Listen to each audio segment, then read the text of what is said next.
Sebelum dibawa ke paripurna, pembahasan RUU penyelenggaraan pemilu di tingkat pansus pemilu telah disepakati antara pemerintah dan DPR. Ada 3 hasil yang digulirkan dan salah satunya adalah 5 paket isu krusial RUU pemilu. Paket A diantaranya Presidential Threshold 20 hingga 25%, Parliamentary Threshold 4%, dan sistem pemilu terbuka. Sementara paket B, Presidential dan Parliamentary Threshold masing-masing 0% dan 4%, sistem pemilu terbuka. Paket ketiga yakni paket C, Presidential dan juga Parliamentary Threshold 10 dan 4%, paket D Parliamentary Threshold 5%, dapil magnitude 3-8. Sementara paket I, Presidential dan Parliamentary Threshold masing-masing 20 hingga 25% dan 3,5%.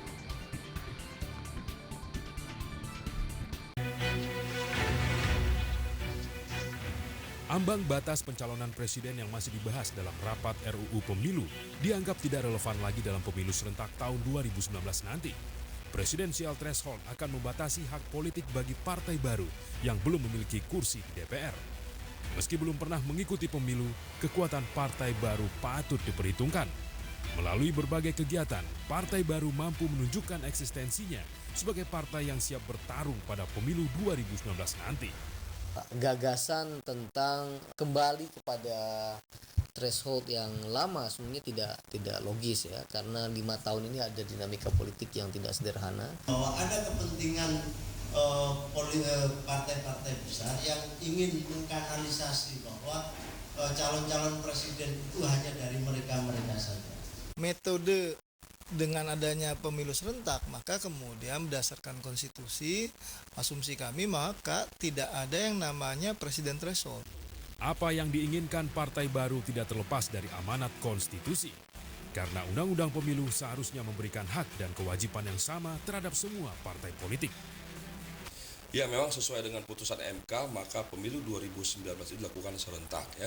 Konsekuensi dilakukan serentak itu kita tidak dapat lagi menggunakan parliament threshold sebagai rujukan, sebagai landasan untuk menentukan presiden threshold. Mereka membendung partai-partai lain, partai-partai kecil yang mau bersaing di pemilu 2019.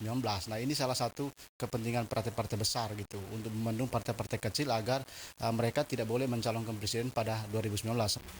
Kini integritas wakil rakyat diuji karena presidensial threshold adalah langkah awal bagi warga negara untuk mendapatkan pemimpin terbaik.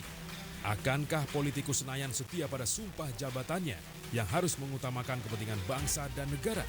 Atau justru mengingkarinya dengan membela kepentingan partainya di 2019 nanti?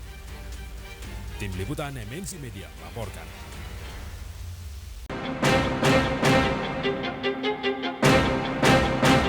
Inilah Cahyo Kumolo, Menteri Dalam Negeri dalam Kabinet Indonesia Hebat. Sebagai bagian dari pemerintah, Cahyo Kumolo memiliki peran penting dalam mengusulkan rancangan undang-undang penyelenggaraan pemilu.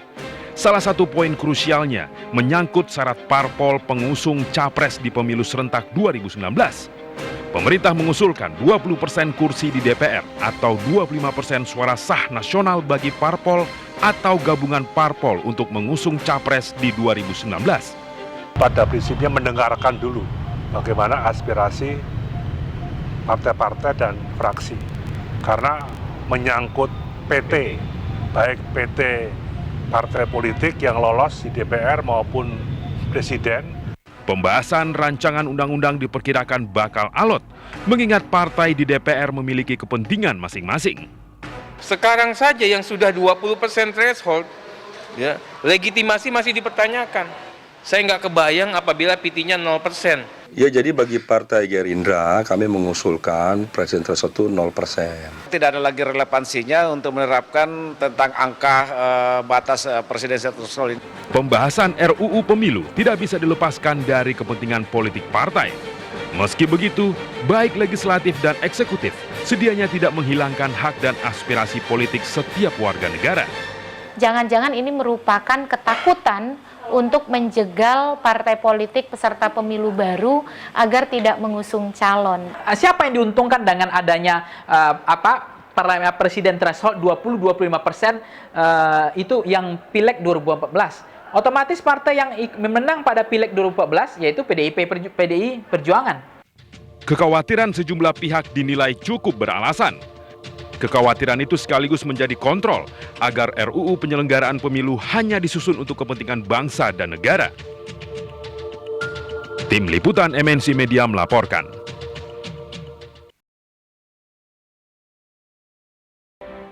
Mahkamah Konstitusi mengabulkan penyelenggaraan pemilu serentak pada tahun 2019.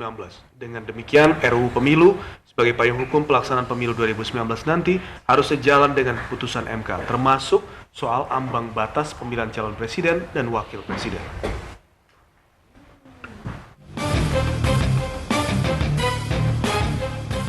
Mahkamah Konstitusi mengetuk palu untuk mengabulkan penyelenggaraan pemilu serentak pada tahun 2019. Langkah MK dituangkan dalam putusan Mahkamah Konstitusi nomor 14 tahun 2013. Putusan MK tersebut menganulir Undang-Undang nomor 42 tahun 2008 tentang pemilu presiden dan wakil presiden. MK menegaskan, sesuai dengan konstitusi, penyelenggaraan pileg dan pilpres digelar secara serentak. Meski begitu, putusan MK ini baru berlaku pada penyelenggaraan pemilu 2019. Karena sudah ada tafsir konstitusional dari MK, maka rujukannya itu harus putusan Mahkamah Konstitusi. Sebagai lembaga tinggi penguji undang-undang, putusan MK bersifat mengikat secara konstitusional. Konsekuensi logisnya, RUU Pemilu sebagai payung hukum pelaksanaan pemilu 2019 nanti harus sejalan dengan putusan MK. Termasuk yang cukup krusial adalah polemik mengenai syarat ambang batas pemilihan calon presiden dan wakil presiden. Sekarang saja yang sudah 20% threshold, ya, legitimasi masih dipertanyakan. Saya nggak kebayang apabila PT-nya 0%. Pertimbangan Mahkamah Konstitusi untuk mengabulkan judicial review saya, dan itu yang saya katakan saya harus bertanggung jawab, Mahkamah Konstitusi juga harus bertanggung jawab, maka presidensial threshold itu harus ditolak. Kalau memang misalnya konstitusi itu menyaratkan harus ada ambang batas atau presidensial threshold, maka untuk apa Mahkamah Konstitusi memerintahkan atau pemilunya diselenggarakan secara serentak?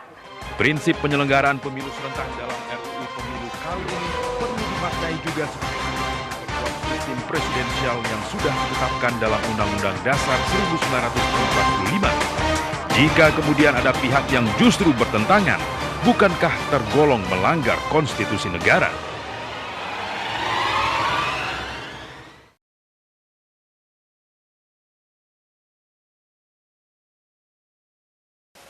Pemirsa, di mata hukum dan konstitusi, seluruh partai politik memiliki hak yang sama. Hal itu termasuk perihal pengajuan calon presiden untuk pemilihan presiden 2019. Namun rancangan undang-undang pemilu yang sedang dibahas di DPR mensyaratkan tidak semua partai dapat mengajukan calon presiden.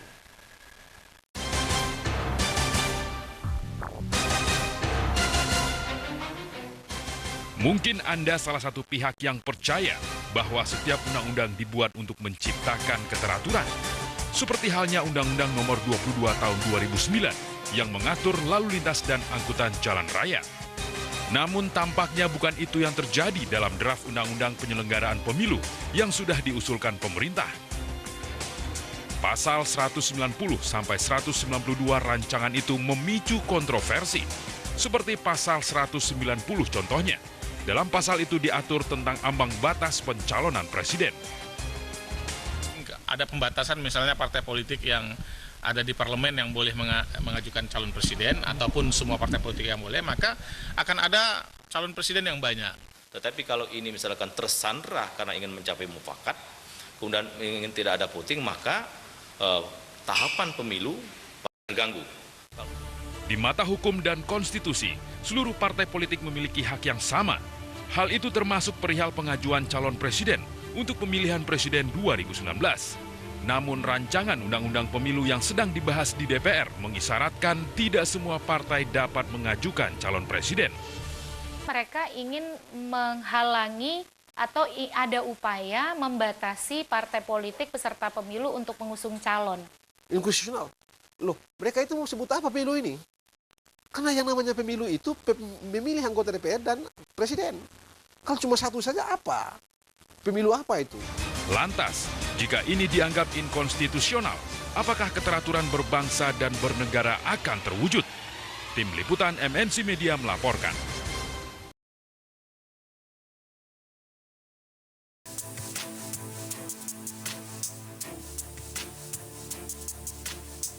Presidensial threshold atau ambang batas pencalonan presiden masih menjadi isu krusial yang diperdebatkan dalam pembahasan RUU penyelenggaraan pemilu. Mayoritas fraksi menghendaki ambang batas 0% dengan harapan akan menghasilkan pilihan capres terbaik bagi seluruh rakyat Indonesia. Namun partai koalisi pendukung pemerintah, Golkar, PDIP, dan Nasdem berupaya tetap mempertahankan ambang batas 20% untuk pencalonan presiden. Warga pun bereaksi atas persentase ambang batas pencalonan presiden ini. Saya lebih bagus, lebih banyak ya, karena kan kalau banyak itu paling tidak ada penyaringan, oh ini yang lebih bagus seperti ini. Untuk pemilihan presiden lebih baik menurut saya adalah 20%. Lebih banyak calon lebih baik ya, karena di situ nanti akan muncul orang yang mungkin secara partai tidak aktif di partai, tapi secara kapasitas dan memang secara kepemimpinan atau karisma dia di masyarakat itu ada pilihan.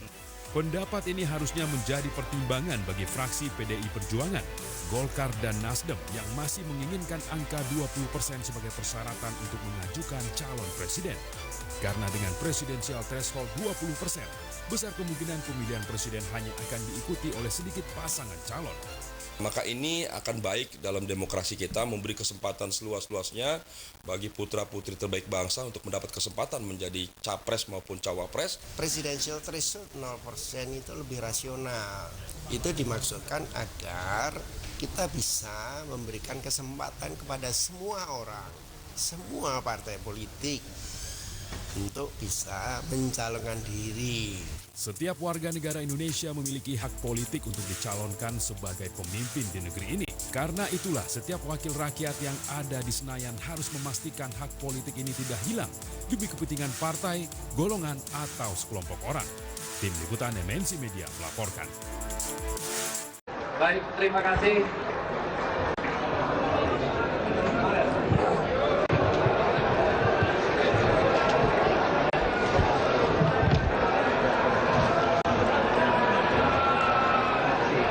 Saudara-saudara yang terhormat Menteri Dalam Negeri Republik Indonesia, yang terhormat Menteri Hukum dan HAM atau yang mewakili beserta jajarannya, karena fraksi saya, fraksi Partai Gerindra, menolak, dan juga fraksi dari PAN, fraksi dari Partai Demokrat, dan fraksi PKS menolak untuk mengambil keputusan pada malam hari ini, saya pamit undur diri dan menyerahkan palu sidang kepada Ketua DPR.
Pak Mulfari jangan pulang dulu.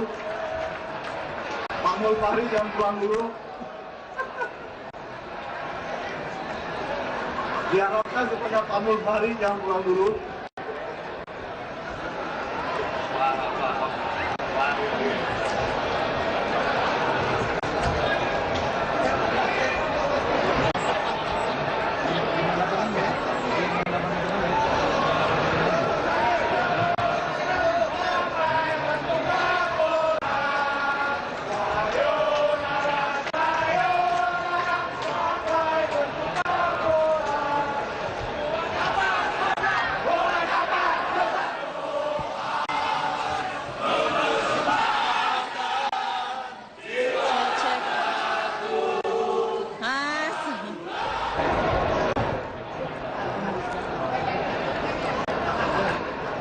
Bisa kita mulai.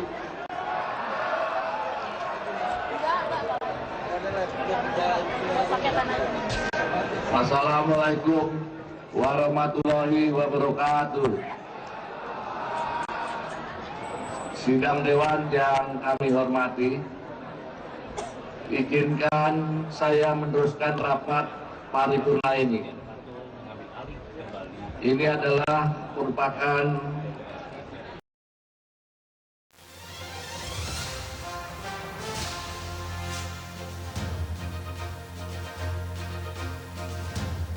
Anda kembali di Seputar Indonesia. Kita masuk informasi berikutnya. Sejumlah pihak mengajak masyarakat untuk mencermati rancangan undang-undang penyelenggaraan pemilu.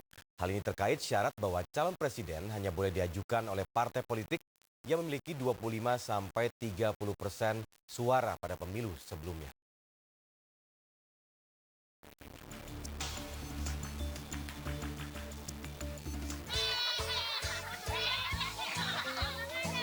Lihatlah tawa anak-anak ini.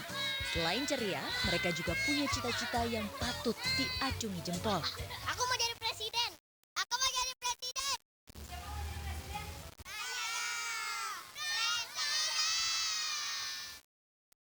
Namun cita-cita anak-anak bangsa ini tampaknya sulit tercapai bila pemerintah dan DPR bersikeras meloloskan rancangan undang-undang penyelenggaraan pemilu. Dalam RUU itu terdapat pasal yang membatasi cita-cita anak bangsa untuk membangun Indonesia. Caranya dengan membuat syarat bahwa calon presiden hanya boleh diajukan oleh partai politik yang memiliki 25-30% suara pada pemilu sebelumnya. Angka itu sebenarnya adalah syarat normatif dan administratif agar partai politik atau gabungan partai politik bisa mencalonkan seseorang menjadi calon presiden. Pendapat Arief itu mendapat respon negatif dari sejumlah pihak. Tiba-tiba begini kata PDIP, ya udah gua beli aja semua partai itu. Kalau memang Gerindra bisa mengajukan calon sendiri ya sah saja mereka berkontestasi selevel bertarung dengan saya, menjadi lawan yang sepadan dengan saya. Ini kan PDIP mau untung sendiri aja. Ya jadi ya mesti bikin sistem yang fair gitu. Itulah sebabnya sejumlah pihak mengajak masyarakat untuk mencermati rancangan undang-undang penyelenggaraan pemilu. Siapa tahu kelak cita-cita anak Anda bersandung aturan yang dibuat karena syahwat politik kelompok tertentu. Tim Liputan MNC Media melaporkan.